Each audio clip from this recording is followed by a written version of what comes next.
All right, let's go ahead and get rolling here. It is 10:30. Welcome. Welcome to our first WREA Wisconsin Wednesday conversation for 2023. If the COVID year was the longest year on record, 2022 was the fastest year on record. So we appreciate you joining us today. My name is John Green with Association Member Benefits Advisors, joined by Diane and Annalise for your WREA team. We appreciate them joining us today, as well as MJ Woodall, our co-host, and my partner up in Wisconsin. So a couple of housekeeping details before we jump off in here. As many of you are still signing on, we appreciate you signing on today and joining us. We do record every one of these sessions. We put them out on the WREA website, WREA.net, and we'll put that out there for you sometime in the next week or so once we get the link back, so that you can refer to these in the future with a spouse, friends, with your children, that type of thing as well. You'll notice that all participants are in a listen-only mode. And what that means is that while we can't see you, if you do have a question, please put that into Q&A. Type that in on your little toolbar there, and we'll monitor that. MJ and I, as well as Annalise and Diane, depending upon what the specific topic is, we may respond back to you just via Q&A. Or if it's something that applies to the whole group that we think the whole group will benefit from, then we will go ahead and talk about it as we get through here as well. You'll also notice that QR code down there in the bottom right-hand corner. We're going to make that available to you at the end of the conversation today, but have your smartphones handy, and we'll help you get involved with that as well. So grab a pen and paper today, because we're going to talk about a lot of different changes that took place at the beginning of the year. We're going to send you some tools out after the conversation that can help you as well there. But before we get rolling in here, I do want to welcome in Diane and Annalise. And Diane, I know that just because the holidays are over didn't mean that you took off the whole time, but you've been preparing for a pretty busy spring. So tell us what's coming up. Well, thanks, John, and good morning, everybody, and welcome. I'm going to give you a few events that are coming up for us, and then I have something I want to add at the end that I didn't tell John about because it just broke this morning on the news. So I want to let everybody know about that too. So first of all, on February 4th, which is a Saturday, in combination with John and MJ, we are going to be doing a pre-retirement seminar via Zoom for active employees. So anybody who is currently working in a school system can attend, whether you're getting ready for retirement or years away. If you want to learn about the retirement system, about the Wisconsin retirement system, as we call it, WRS, and things to start considering when you're retiring.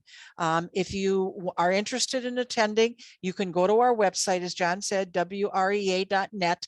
Click on the events tab at the top, and then you'll find all of the events, and you'll find the February 4th date and the registration information. And there's also a QR code if you want to use instead of the link. So either way will get you registered. The second thing that's coming up is our spring regional meeting. And that is May 4th, which is a Thursday. And we are going to be at the Holiday Inn in Stevens Point. And I love John's picture. You got a great picture of the Holiday Inn.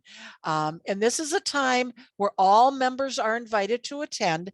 It is a one-day event. And this is the time where you members can meet with their chapters, with their regions, and talk about issues that are important to them. We're also going to roll out our strategic plan, and people are going to have a chance to look at each of the sections, ask questions, and learn more about it and how they can become involved in working on putting out the plan. The other big event that we're planning, and this is the second one we're doing, is our spring membership blitz. We did one this past fall, which was successful, but we learned a lot. And so we're building on that, and it will be held May 9th through the 26th. So it's right after the regional district meeting. And this is the time where we're really working with our chapters to increase membership, to look at the people who have lapsed or the prospective members and tell them the importance of WREA and why they need to be a member.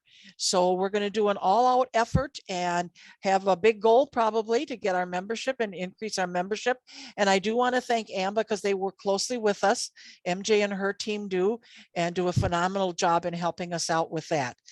So we're planning that already, and we'll be starting to get information out to everyone on that. So watch for that. If you are a member, you may be tapped to help out at your chapter. If you're not, we hope you'll consider joining. Now, here's the piece that just broke this morning. And for those of you who are retired and are getting a pension from Wisconsin, there was an article that just broke this morning from the Pew Charitable Trusts. And they interviewed John Volker, who is the Secretary of Employee Trust Funds, or ETF. And the Wisconsin retirement system is one of the 3 public pension plans that has been cited for maintaining high level ratios as predictable costs over the past 20 years. The other 2 are Tennessee and South Dakota. So once again, Wisconsin's in the spotlight of showing how good our pension plan is and how stable it is in moving forward. So this is going to be on our website. You can check it out, the interview with John Volker, and what all this means and why it's important to retirees to have the kind of pension plan that we have and maintain that pension plan, which, by the way, is what our goal is in WREA, is making sure that we maintain what we have and nothing happens to the pension that will decrease it or weaken it. So with that good news, John, I'll turn it back to you for our program today. You bet. That is great news. And again, we talk about a lot about investing in your membership, and we'll talk about that just briefly. Just reintroduce myself and my co-host MJ. For those of you who are relatively new to our webinar series, maybe, my name is John Green. I work with Association of Member Benefits Advisors. I live down in Houston, where it's 80 degrees today, and we are enjoying our winter. We had 17 degrees back before Christmas. It wasn't fun. I don't know how you handle it up there. So we're done with Christmas, or done with winter for that standpoint. But my wife is a 2nd grade elementary school teacher. I have spent most of my time in the classroom helping active educators understand what their retirement years look like. And so I appreciate the opportunity to come to you today and share a little bit about some things that can really impact you in your retirement years. I do want to give a quick nod. That little girl, my baby daughter there in the middle picture there, she started her very first day of student teaching last Tuesday. And so she's student teaching in the Waco area, working with the junior high bands and high school bands. She wants to be a music educator when she graduates in the spring. So she was so excited. That was her first day of school picture that she sent me last week. So imagine many of you can remember back when you first started your student teaching experience. And she was a little nervous, but I could tell every night as she would call me, her voice got to be much more comfortable, much more enjoying interacting with the students. So, if you're saying your prayers, say her name in there as well. So we appreciate that. I'm excited about that. So also excited about our partner, my co-host up in Wisconsin, and that's MJ. MJ, you want to share with us a little bit about your family and your furry family as well? I will do that. Thank you. And good morning, everyone. And John, first and foremost, congratulations to your daughter. That is wonderful news, and how exciting as she begins that next chapter in her life, which is just incredible.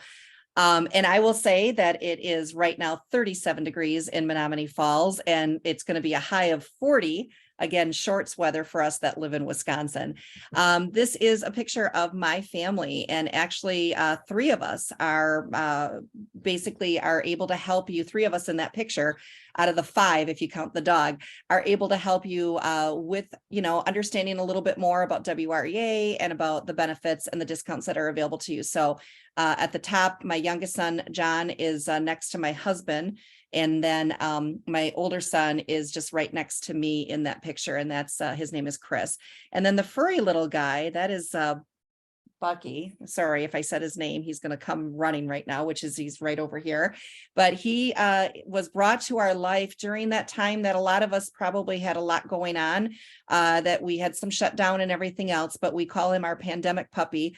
But he has brought a lot of love and joy into our life, and he is just a bundle of fun and energy. So, but no, I love being able to help everybody understand a little bit more about what we have available for you and how we can help protect you in the various different things that your association has endorsed. So I'm going to turn it back over to John, and we can share a little bit more with you. Thanks, MJ. And just a quick reminder, and Diane hit it so strongly with that last point about your pension system. WREA is there for many reasons. First and foremost is to be that pension watchdog for you. And MJ says this all the time, and Diane and I do as well. Your small investment as a WREA member protects the biggest asset that you have, as a pension that you can never outlive. And the work that those that went on before you to put your pension system in place and WREA maintains going forward is so huge. And that's the value of WREA, to protect that huge asset that you have. That's why I encourage you, and we'll talk about it again at the end of the conversation today, get these active educators that you know to come to these pre-retirement webinars. Let them understand what's there for them and what great shape that pension system is.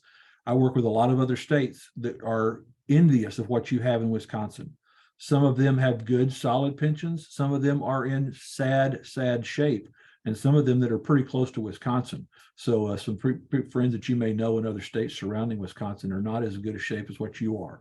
So WREA does work to protect your pension, your benefits, keeps you connected.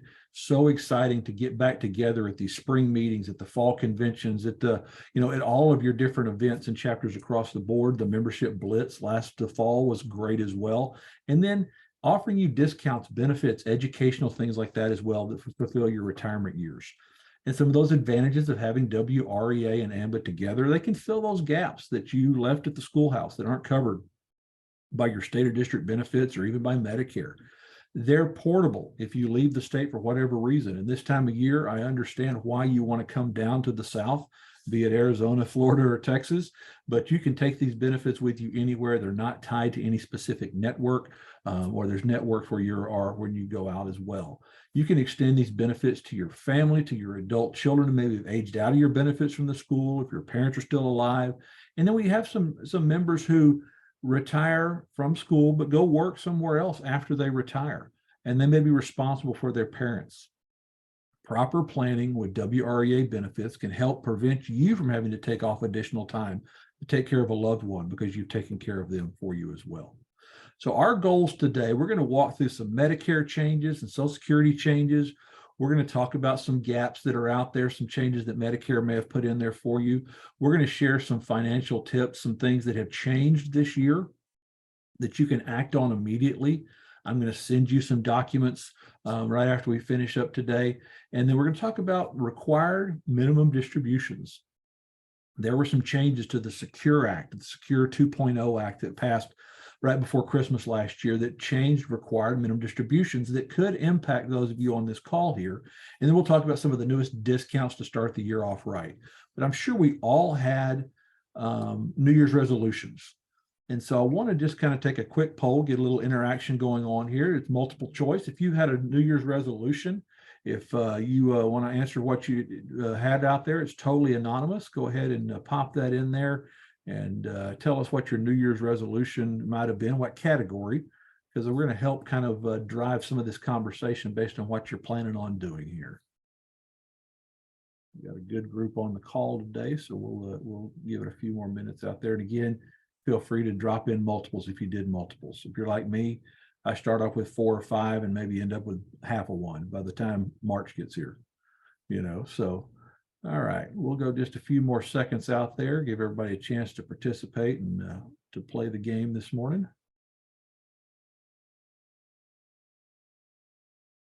All right, 3, 2, 1, last call. Going to end the poll, share the results. So about 75%, whether you had multiples or not, are all around health and fitness. Then financial, then a mix of travel, spiritual, family relationships, things like that. We're going to touch on a few of these things today. So if you made some resolutions around financial, health and fitness, things like that, and getting some relationships in order, we're going to try to touch on some of those things as we go through here.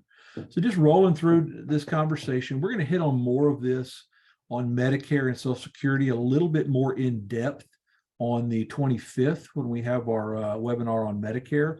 But just a quick reminder, the cost of living increase for Social Security went up, the largest it's been in many, many years, an average of about $140 a month. At the same time, Part B went down in cost by a little bit. So I have never seen it go up and one down and the other way. Now, this Part B premium for most people is going to be about $164, $65. It could be impacted by your income bracket. We're going to talk about that, especially when it comes to required minimum distributions here in a moment. The Part B deductible also decreased a little bit as well. So there are some changes to Medicare that are positive. Most of the reason why this change took place was because in 2021, there was an Alzheimer's drug that showed a lot of promise in testing, but it was extremely expensive, like $42,000 per dosage. And so they anticipated a greater usage of that in 2022 and drove the Medicare premiums up a little bit. It didn't pass the trials the way they anticipated. There wasn't usage there. That's what brought those costs down a little bit there from that standpoint. There are some other Medicare changes that were made, and some of those are related to preventative and screening services. They've added more that are available out there that are free or reduced cost out there. Many vaccines are out there. If you have a Medicare Part D plan, the drug prescription plan, they now include more vaccines like shingles, things like that, no out-of-pocket costs. One of the items that came out of that Secure 2.0 Act that just got passed at the end of the year was that for Medicare recipients who are insulin dependent, your monthly costs are now capped at $35. That's a big, big change for a lot of people. That is not across the board for those who are on private plans or non-Medicare plans. That is just for Medicare plans that this is capped at $35 out there. One thing I do want to point out, you may have been notified by Medicare, there were about 250,000 people that had their data compromised as part of a breach in the Medicare system. You're going to get new cards, new ID numbers in the coming weeks. If you want to check and see if you are one of those people, so you're going to get a letter in the mail, so don't think it's a scam in that regards. You can also go out to the Medicare website at medicare.gov and create your own Medicare online account. It will help you understand what you're eligible for, especially these new screenings, these new preventative care measures, things like that. So I highly encourage you to go to medicare.gov, set up your free online account, make sure things are in order out there. Okay, if you had a life-changing event last year, marriage or divorce, a spouse pass away, if you finally said, I'm fully retired, I'm not going to work anymore, or maybe you lost a home that was an income producing property, like a rent house, something like that. You need to file an SSA 44 when you do your taxes. And you don't have to do it when you do your taxes. You can do it now. This relates to how much you pay for Medicare. It's a Medicare income related monthly adjusted amount. So if you had one of those life-changing events, you can file this form right away. And if you were paying more than the average on Medicare, you could see a reduction there depending upon the income bracket that you're in. Or if you really drastically had income reduced, you may be able to pay less out there for your Medicare Part B premiums. So it doesn't impact anything in terms of a Medicare supplement or anything of that nature. It only is for your Medicare Part B premiums if you had a life-changing event. Okay, we're going to walk through some tips that you can be better consumers of your health care. Know your plans. And this is why I encourage everyone every year to at least schedule a visit with MJ and her family or her team, John and Chris and the rest of her team, because things change with Medicare, or if you're still on a spouse's plan through maybe a private provider, something like that. Copays change, deductibles change, co-insurance clauses, and then what we call the OOP, the out-of-pocket maximum. Sometimes these change dramatically. If you're on a Medicare Advantage plan, oftentimes that's hidden way beneath all the fun stuff that says, hey, you get free doctor visits and no copays with network, that kind of stuff like that. But there can be a large out-of-pocket maximum down there. So it pays to understand your plans. MJ and her team can help you understand your plan, what may have changed this year, whether if you're all Medicare and Medicare supplement, or whether you've got a mix of private pay plus Medicare, things like that. MJ can help you out with that. So understand your plans. There are 5 ways that you can become a better healthcare consumer. Again, first and foremost is understand your coverage. So much of conversation, and I get this with my mom, who'll turn 82 here in a couple of months, is all around her friends, her birthday groups, her Sunday school groups. They get to talking and there's misinformation passed back and forth about what Medicare covers, doesn't cover, what my plan covers. So I'll talk to mom and she'll say, did you know this, this, and this? And I say, mom, it doesn't apply to your plan. Understand your coverage so that you know what you have available to you, and look for those perks and incentives. My mom's on a Medicare Advantage plan with a hospital that's right around near her house, about 2 miles away. And I go over to her house and I check her mail, and she's got gift cards all the time because she's had a mammogram, a well woman checkup. There are different companies out there, different plans that provide those perks and incentives, or if you sign up for a silver sneakers program, things like that. On the flip side, whenever you are looking for a service, whether your doctor says you need to have this procedure, or you know that you've got to have something in there, always, always, always ask for price transparency and shop around. This is even for those of you who are in Medicare and go to doctors who accept Medicare. Oftentimes we start to see that doctors themselves may accept Medicare. The procedure they provide is Medicare covered, but there may be a portion of that procedure that is read by a doctor who doesn't accept Medicare. Or to give you an example, my mother-in-law, we were talking about this last week. She's been going to a doctor for many, many years, and he bought some form of scanning equipment. I don't know if it's CAT scan, whatever type of scanning equipment for his doctor's office, so that he could do the scans there in the office and be much quicker for his patients. Well, Medicare made a change that said, if you have this piece of equipment and you're a doctor, we will no longer reimburse you for that service, that scan, unless it is performed in a hospital. So things like that Medicare makes changes could impact the way that you receive your care. So shop around, ask for pricing transparency, and then don't skip that preventative care. That's one thing that I think has kept my mother very healthy over the past 81 years. She religiously goes in for her well woman checkup, her mammograms every year. So make sure that you don't skip that preventative care, and help you be a better consumer, because it's more expensive once you get sick, no matter what our coverage is that you've got out there. And MJ and I, every year, we go through that Medicare New book, pretty exciting stuff.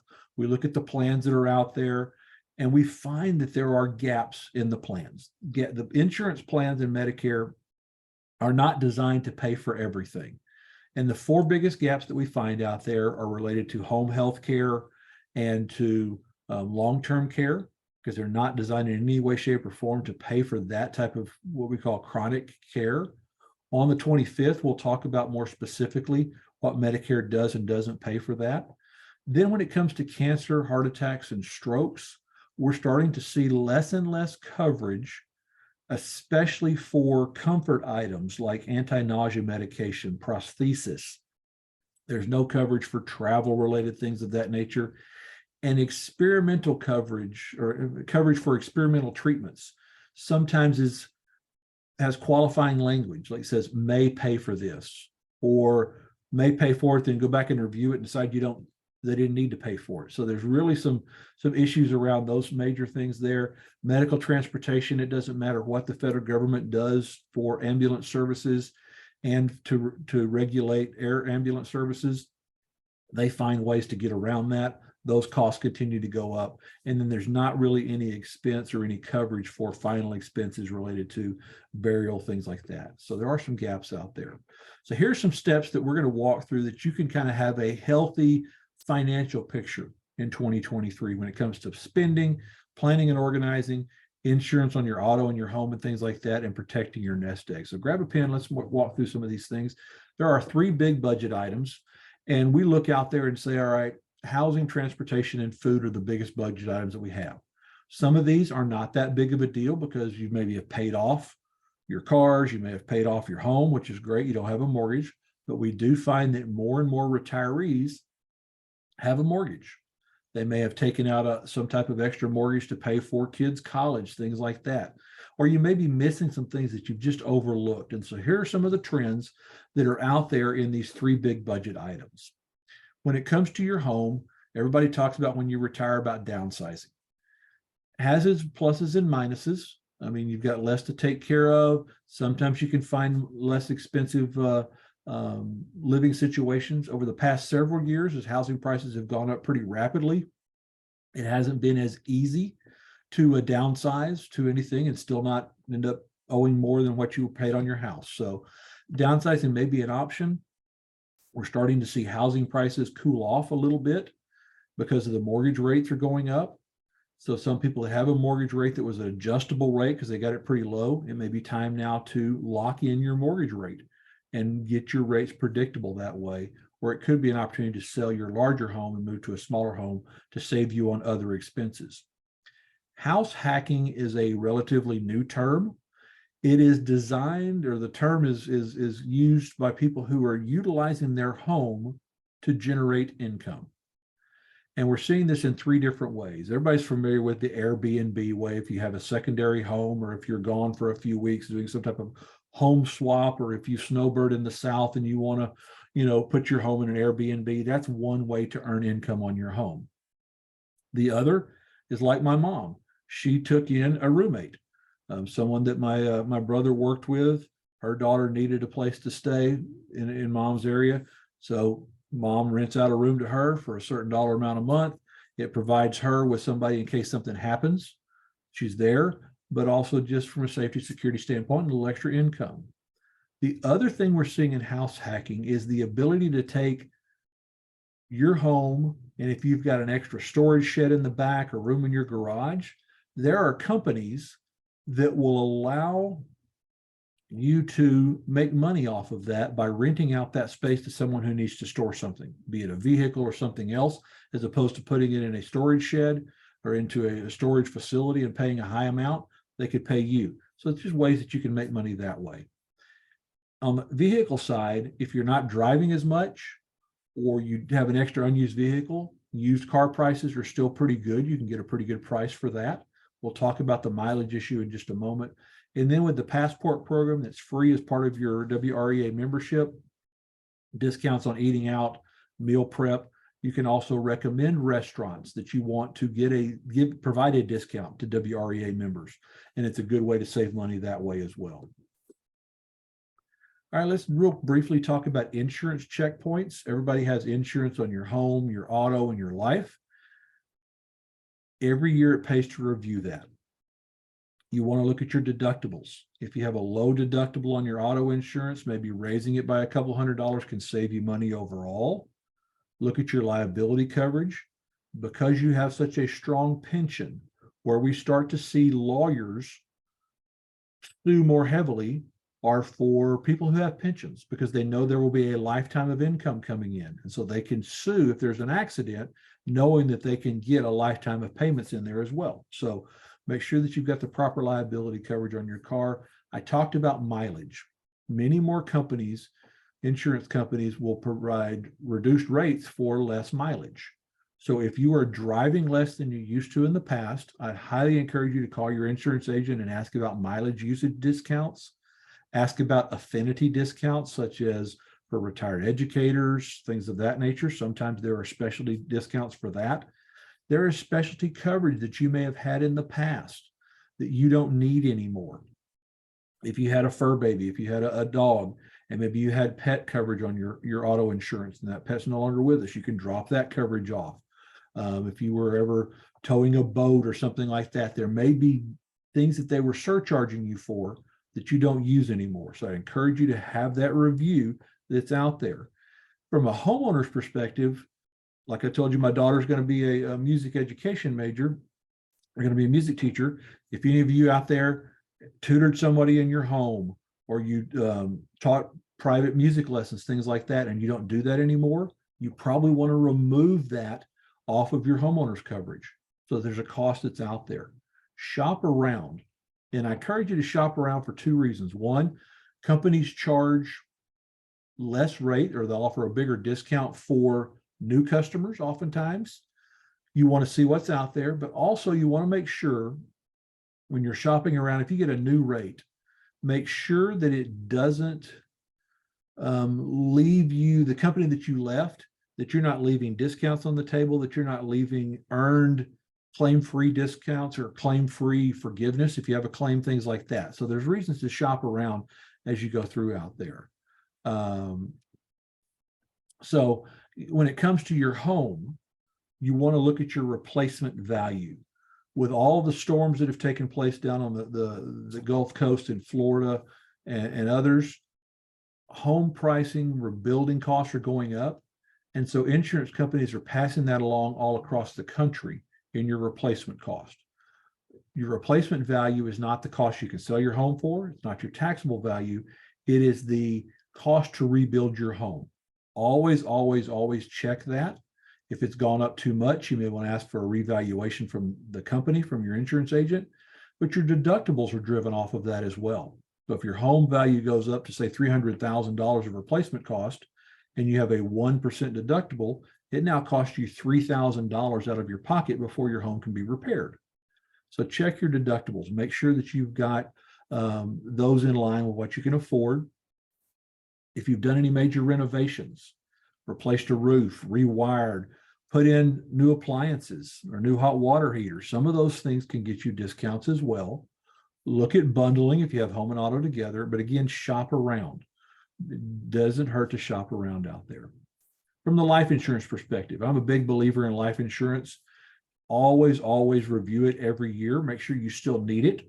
If there's some, expenses that you have out there that you want to cover, or someone's depending upon your pension income, because if you signed up for your pension to where you pass away and the pension stops, you need to have something to replace that income. Same thing for a spouse as well.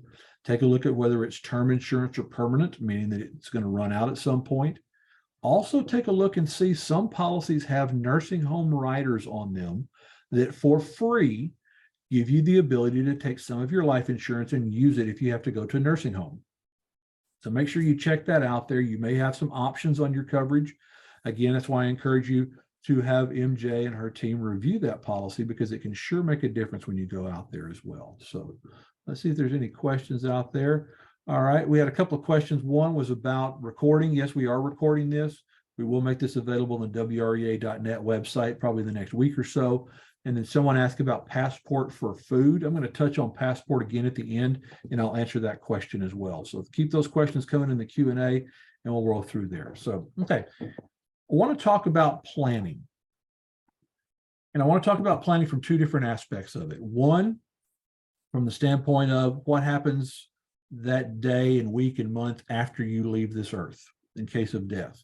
I want to talk about it in case of disaster, be it a tornado, be it some other storm-related disaster or something that happens. Having your documents in order where you or a family member can grab those things is so important. Now, if you came at the convention last fall, we gave you a copy of this. I want to send everyone on this call a copy today. I want to walk you through just some tips on how to get your financial house in order and your documents. You'll really save yourself. This has been a resolution of mine for the past 2 years, and I promise I'm going to do it this year to get this checklist done. But this checklist covers 9 different buckets, from life events like your birth certificates and things like that. Get all those documents together. Your life insurance and your retirement paperwork, get those together, because some of these things you have to contact the pension board when there is a death, or you have annuity paperwork or details of your pension entitlements. Some of those may change. More importantly, I want you to look at your beneficiaries on your life insurance policies, any annuity paperwork, and your pension plan. We see this far too many times.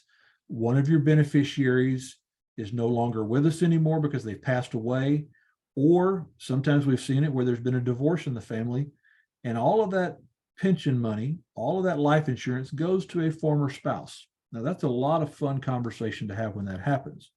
Or I've taken out 2 checks to 3 children, and that third youngest child goes, "Why didn't I get part of mom's life insurance proceeds?" Well, you weren't ever added on when you were born to that life insurance policy. So please, please, please check your beneficiaries on all of your retirement and life insurance documentation. Then also put your bank account information together. In the past, it was simple as simply just having your checkbook registry. Now with online accounts, passwords, login information, all the things like that, highly encourage you to have that list there. Now, I'm going to put a disclaimer out here right now because I forgot to do it at the beginning. Your individual situation may be different. So what we're talking about here is very generic. It may not apply to your tax situation, to your personal situation. But for my mother, my brother and I both added our names as signatories on her bank accounts, so that if something ever happens to her, we can continue to sign on that bank account without any type of death certificates, probate, all that kind of mess. It just keeps it a seamless transaction if something happens to her. Same for credit cards, safety deposit boxes. If you've got a safety deposit box, please, please, please put on the keys. This is the bank, this is the location, that kind of stuff like that. When my father-in-law's father passed away a few years ago, all he had was a brown envelope with a bunch of keys in it. And imagine going around South Houston trying to figure out what banks it went to, things like that, proving all that documentation. Please have that in there. Some of the other buckets that you want to have on your ICOD checklist in your folder. And what I've done is I've got a plastic folder that envelope that's got a little loop on it. And I just put all the copies in there and the checklist I'm going to show you so that if I need to, I can run, because we have a hurricane and they tell us to evacuate, or if something happens to me, or in the case of my wife, when she went to New York a few years back and had her wallet stolen, I could fax up passport information, credit card information, stop stuff right away. It's easy to use. You want to have your assets and your liabilities. And I'm not saying put your mortgage paperwork in there. I'm just saying we paid off our mortgage on this date, or here's who the mortgage is through, that type of stuff. Any ownership, any passwords to your 401ks, 403bs, anything like that. On the liability side, if you owe any debts, please have those out there. I've noticed or I've seen when it comes to scams, a lot of families get hit right after someone passes away. Your mom owed me this, your mom owed me that kind of stuff. The paperwork looks really official, and so families just out of their grief and want to not deal with it, they'll pay for things. If you have all this stuff in your ICOD folder, you don't have to worry about any of that kind of stuff as well. Monthly expenses, the same way. How to change the utilities, who the insurance, loans, memberships, those type of things, subscriptions, have all of those things that way.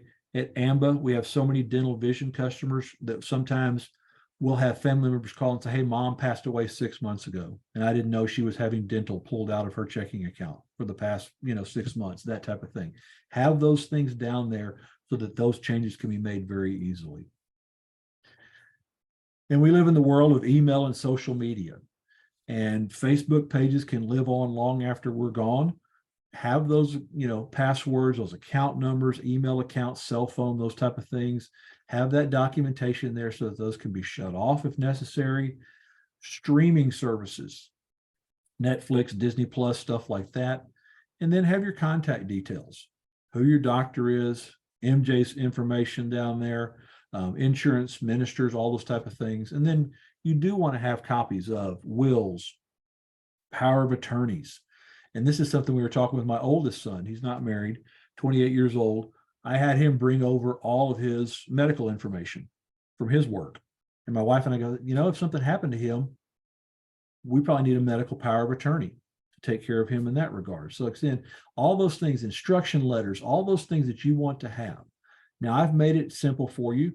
We've created a checklist. We're going to send everyone on this webinar today, at the end of the webinar, probably later this afternoon, a copy of this checklist. It'll be in a PDF form that you can print off. Just simply have this with you, and every couple of days or every week or so, maybe take one of the boxes, fill those things in, put those together, and start to curate this as your financial house in order resolution this year. So we're going to send this to you after the conversation so that you can have that as well, and you can utilize that. Okay. Susan asked about a death in service document. And Susan, that's a great question. For those of you who are retired, you don't have to worry about that. If you have a family member or if you have a spouse that is still working, a death in service document means what happens to your earned benefits, be it a pension, 401k plan, something like that, that happens if you pass away while you are in service, while you're still working. With a lot of state pensions, they have a special life insurance benefit. They have special beneficiaries that are different than after you already go on your pension. So death in service means if you have an active employee that has pension benefits they haven't activated yet, because sometimes you can take a lump sum. There's certain things that you can do, or you can assign that benefit to a disabled child, things of that nature. So real good question. Thanks for asking that. That is really for active employees that have benefits. And so you talk about it for your son, daughter, for your spouse, maybe that's still working. But thank you, Susan, for that question. All right. This is a photo. Again, we talk about resolutions. I made this resolution in 2022 because of Christmas 2021. My daughter and my mom were talking together, and my mom, I noticed, started repeating herself more. She's 82 years old, and I need to ask her these questions. So we started going through that ICOD checklist at home. She pulled out 2 drawers in her bedroom. And if I was having to go through that after she passed away, it would take years. So now we're walking through that now to put that together. But there's some questions that you want to start to ask your parents, or you want to be able to share with your kids. Where are these documents? Can I meet with your advisors if you have any advisors? You want to find out what those people are telling your parents or telling you. You want to do that. I want to know who my mom's doctors are. What pharmacy does she go to? She's got a very favorite pharmacy that knows exactly how to take care of her, that type of stuff. Then I asked Mom, if you can't bathe and toilet and dress yourself, what kind of care do you want? Do you want to stay at home and have someone come in and take care of you? Do you want to move in with my brother or I? Do you want to go to a retirement community? What do you want to do? And then what are her end of life care wishes, funeral plans? I found out many, many years ago, she had bought a plot in a cemetery 300 plus miles away back at her hometown. You know, she says, I haven't really decided what I want to do. If I want to go back there, if I want to stay here, that type of thing. So, you know, those questions to start to ask now. And AARP is a big friend of WREA. They have a phenomenal program called Thinking Ahead Roadmap. It is online. You can print it, download it and print it, or you can just check it off online and fill it in and save it for yourself. It walks you through that conversation that you need to have with your parents, or you can have with your children, how to pick who that advocate's going to be. My brother and I have gone through this with my mom to say, all right, my brother's responsible for X, Y, and Z. I'm going to do these other things here. How to get organized, how to have that conversation. And then at that time that mom's no longer able to take care of her finances, how we shift that responsibility. And so it allows you to do this. I will send you the link when I send you this email, because it is a super, super tool to walk through step by step and to have some documentation of what your wishes are from a financial perspective. Okay, as we're wrapping this up, just a quick reminder, there are some threats to your nest egg out there when you retire. One of those is taking care of elderly parents. Whether you're the elderly parent or you still have elderly parents, they can really wreck your nest egg. The death of a spouse without life insurance, especially when a pension is involved, can really wreck your nest egg. Boomerang children who move back home with you, a medical crisis like we talked about, heart attack, cancer, stroke, or overexposure to the stock market as we age. Those are some of the top 5 threats to that nest egg that you've worked all your life to protect. And some of those things can be protected if you avoid overexposure to that stock market. We all remember back in 2008 when we had almost a 50% drop to our nest egg value. Do we have time to make that back up? We've had a pretty good hit this past year. We went down 20%, which was the worst we've had in the past 14 years. And so you can't just put all your money into a CD or into a savings account because there's not a lot of income there. At the same time, inflation's going up. So it really puts a threat on us. We can't call the pension board and say, hey, I need more money, inflation's higher, kind of thing. So WREA has an endorsed option that gives you the ability to save money, protect it from stock market downfalls. If the stock market rises, you have the opportunity to participate in that upside gain. There's no underwriting, no medical requirements. The thing I like about it is it has some long-term care benefits built into it as well. So you can kind of have the best of both worlds. Protect that nest egg that you have from overexposure to the stock market, especially when you need it. If it grows, stock market goes back up, you'll grow with it. If it drops, you're not going to lose any money, and you have the ability to protect your long-term care needs as well. All right, let's talk about required minimum distributions. We've had many retirees ask us, many association members ask us about RMDs, because they may have retired in their late 50s, early 60s, and never thought about required minimum distributions until all of a sudden it just popped its ugly head up. Well, the government's made some changes, but I want to kind of give you just a basic primer of RMDs. It's how the government gets their share of the money that you have saved over all these years. They require you to take money out and pay taxes on it.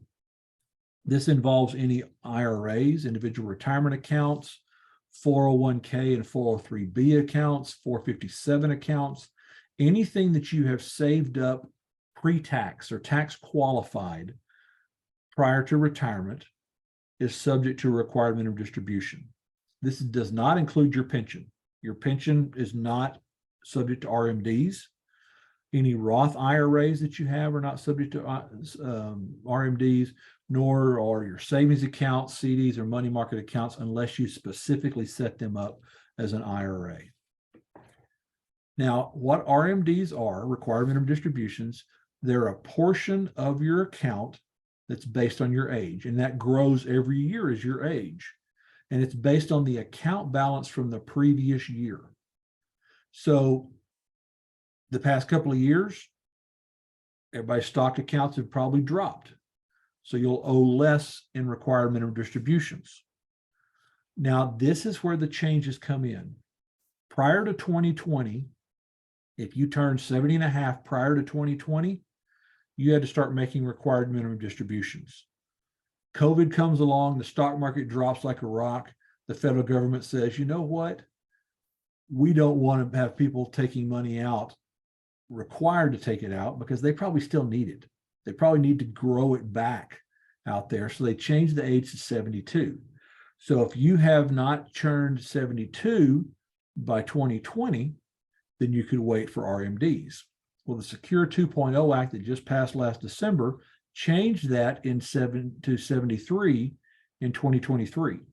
So if you have not started taking out RMDs yet because you have not reached age 73, you now have the ability to, or you can now have an extra year, so to speak, before you have to take that out. It's going to run up to, I think, age 75 here in a few years. But you have to take your first required minimum distribution by April 1st of the year after you turn 73. Again, talk to your tax professional on this, but if you turn 73 this year and you have not had your RMDs taken out yet, you don't have to wait until, or you can wait until next year to start taking it out. But you have to take it out every year after that by December 31st in your subsequent year. So if you wait this year, you have to take it out twice next year. But after that, it's the 31st of December every year. The government, IRS, has a table that they use that's based on the aggregate of all of your IRA accounts, the previous balance from last year. It's not based on your 401k, 403b. Those plans are considered separately. But if you've got a couple of IRAs, give you an example of Nancy here. She's got $225,000 in 2 IRAs. And she goes to the IRS factor. And again, your tax preparer will figure this out for you, but it shows what her factor is. And she has an RMD factor of $8,200. That's not what she owes to the IRS. That's how much she has to pull out that is added to her gross income that will impact what she pays on taxes. It could impact your deductions, what's the deductible, things like that. And it could impact your Medicare premiums if it throws you into a higher tax bracket that causes your Medicare premiums to go up. So again, RMDs are not something that you want to just slough off and not worry about. You do need to talk to a tax preparer, especially as you get closer to age 73, to handle that as well. Because if you do not handle your RMDs properly, there's a 25% tax penalty. The federal government was awful nice. They lowered the tax penalty from 50% to 25% this year. And so, but there is still a penalty if you do not take your RMDs out. You can determine where your RMDs come from. You can decide, do I want to pull it out of a badly performing account, leave my good, well-performing account settled, that type of thing. You can pull them out automatically. You can pull them out once a year. You can decide if you want the taxes to be taken out of when you have that pulled out. It's up to you. But do not, and I want to repeat this 17 times, Do not rely on the person who handles your stock market investments to automatically do it for you. You have to tell them, please handle my RMDs. Because if they don't do it, no problem for them. If you don't do it, there's a 25% tax penalty. Now, depending upon your situation, you may not have to take out cash. You can do other things if you've got different things in your IRAs. And there are lots of different treatments if you've got a spouse that's much younger. So again, your tax professional, you need to understand there were some RMD changes this year. Do they impact me? And can you walk me through that process? So I highly encourage you to talk to a tax professional there. Okay. Susan, you ask, is it true that you must handle an RMD from an inherited IRA differently? I don't know all the tax ramifications, but when I read through articles about RMDs, inherited RMDs are definitely treated differently. There may be some age aspects of it. The Secure 2.0 Act changed on inherited Roth IRAs. Inherited Roth IRAs that have had no deductions taken out of them or no withdrawals taken from them can be passed along tax-free and are not subject to RMDs. So it's really kind of a cool provision that they put in there for Roth IRAs. Again, talk to your tax professional. One thing that MJ and I and Diane and Annalise are not tax professionals. We just want to kind of give you some highlights that are out there because it can get you your I'll use a phrase that my grandfather always used, your tail in a crack, so to speak. It can get you in trouble with the IRS and it's not fun, but just make you aware of them, questions you can go in and ask your tax professional about how to do these things there. Okay. Then we have people that ask us, hey, I don't need that money right now. I hope when I get in that position that I have to take RMDs that I don't need the money. We all hope to be in that way. If you don't need that money for everyday living expenses, people ask, well, I've got to take it out. What can I do with it? One, you can provide for your long-term care, whether it's a long-term care insurance policy, short-term care, something like that. You can do that. You can use your is to fund a life insurance legacy if you wanted to out there that way. I talked about those Roth IRA changes. You could convert that RMD money to a Roth IRA and then pay the taxes this year and then not have to worry about it in the future. So really some kind of cool stuff coming on that. Again, put it into a non-tax qualified plan, just reinvest it on something that you'll pay taxes right away. Use it to fund the grandkids' college expenses like that, or make a qualified charitable contribution. There are some certain tax laws that allow you to give it to a charity without any taxes taking place on either side. So it really can be a benefit for both you and the charitable organization, especially if you're already doing something for your church or a charity organization that you're using that way. So that's something that you can do with your RMDs out there as well. We've talked about a lot of stuff, and I know we've motored on pretty rapidly. I appreciate the questions that have come in there. Diane, I think there's one for you out there, a question, so you might want to check that out. We have to prepare for many more years of living. The older we get, this is going to sound oxymoronic, the older we get, the older we're going to get. The chances are once we hit age 65, we're going to live many more years and a high probability to reach age 90.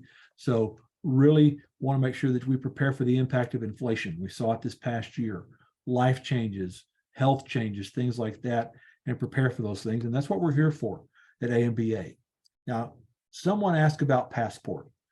The Passport program, the myambadiscounts.com program that you have is free of your WREA membership. That's free, available to you out there. We can help you get signed up for it. If your New Year's resolution was to get healthier, there's a lot of ways you can save money. GNC all across the country, 15% off their brand name products. So if you need vitamins, health supplements, all the mall locations, everywhere a GNC is, you can take your Passport information, print off a coupon, go in and get 15% off right away. If you're looking to get active and fit, there's a really neat program called Active and Fit Direct that allows you free trial passes at a bunch of different fitness centers. They waive enrollment fees, stuff like that. Really a cool way to try some things out. If you're into online stuff, the Calm app is out there. If you're looking at financially, how to get fit and how to get things taken care of on the financial side, there's discounts on all the tax prep stuff out there. And then getting a trust or a will. There's discounts on those things as well. So it's just a good way to save money, make your investment in WREA stretch even further through this free passport program. There are restaurant discounts out there. There are meal prep discounts out there. If you like to have meal prep services sent to your house, you can find those out there. Some of them are centered around certain dietary restrictions. There are wine clubs, steak clubs, things like that. Just lots of neat things out on the passport program. I highly encourage you to go out there and use that, become familiar with it, and let it save you some money out there as well. And as I mentioned, I cannot stress this enough. Every year things change to our life, your needs change. At AMBA, we can help you understand how those changes can impact you financially and physically. So schedule a benefits checkup pretty soon and let MJ and her team walk you through those things. So I'm going to open it up for questions, put it into Q&A.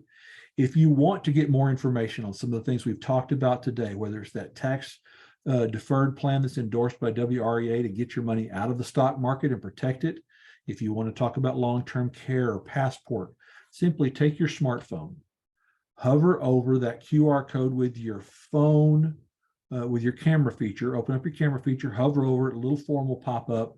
You can put your information in there. MJ and her team will give you a call. They will always leave their name and phone number, let you know who they are in case you're screening your calls, get back to you, and they can do it in person, over Zoom, whatever they want to that way as well. MJ, I want you to unmute here real quickly. As we go into this new year, what are you seeing most questions about that members can call you and ask you questions about? Thanks, John. So a lot of questions that are coming up is just really trying to understand, are they protected in the areas that they should be protected? And that's one of the things that my team can look at, is really to understand, what do you have, whether it was something you had while you were working that you were able to keep, whether it was something that you got after that, whether it was something you did with your endorsed benefits through WREA or another avenue. Those are things that my team can do a complimentary review on. It's that, and then, just really trying to understand, like, do I have enough to care for myself if something happens? We've been seeing a lot of individuals that unfortunately have seen something happen with their mother, their father, another family member, a friend. And that's usually when that light bulb goes on, and it's like, do I have myself protected? Am I where I need to be? And again, that's where we can help. So unfortunately, those are the things that we're seeing, but fortunately, we're seeing them to be able to get individuals protected while we can. Great. So again, use that QR code, and you can hover over it, fill out that form. We can help take care of you that way. If you're on your smartphone or on an iPad device or something like that, you can simply email me at john.green@amba.info, and we will take care of you that way as well. So we've had questions about passport. If you've got questions about that, you can scan that QR code. We can help you there. I can send you links and documents on how to help you out there as well. So MJ, if you'll put your email address in the chat to everyone, and that way that somebody has some questions, they can ask questions specifically about some of the long-term care conversations that we've had as well. So you can drop that in out there from that standpoint. Coming up, we're going to dive deeper into the basics of Medicare. I think everyone has probably taken a little bit of a break from Tom Selleck and Jimmy J.J. Walker at the breakfast table. You don't see their faces on TV anymore. We're going to talk about why you don't see that this time of year, but talk about some of the changes that Medicare took beyond what we shared today and how that can impact you, decisions you need to make. If you are not yet Medicare eligible, or know someone who's not yet Medicare eligible and having to make that decision this year, this is the webinar for you. We'll walk you through the alphabet soup that is Medicare, what you need to do, when you need to do it, and all that kind of stuff like that. And then Diane mentioned Saturday, February the 4th is our pre-retirement seminar. If you've got someone that you know is retiring in the next 3 years, this is the webinar for them. We will break down what they need to look out for from a pension standpoint, the steps they need to take, that type of thing. And then, because we got such tremendous feedback from you as WREA members, we're going to share some of those insider tips of what they can expect after they retire, things to be prepared for. So this is a great way to introduce WREA to active educators, to help them become members, help them to understand what WREA is and what WREA is not, because you get a lot of questions that thinking that it's the pension system, that type of thing, or what the WEA trust is, all that kind of stuff. So important that you do that. So be on the lookout, go out to the WREA.net calendar of events and see that. We'll also put out several advertisement pieces for that as well. Tell your friends, your coworkers, there's not anybody on this call that doesn't know someone they taught with who's not a WREA member. This is a great way to introduce them to WREA. And when the membership blitz comes out, we can go get them and get them to become a member and keep your pension strong. Keep your pension as strong as it is. So I'm going to leave it here. If there's questions, drop them into Q&A, use that QR code. I'm going to stop recording here. Thank you all for joining us today. We appreciate you. Stay warm up there.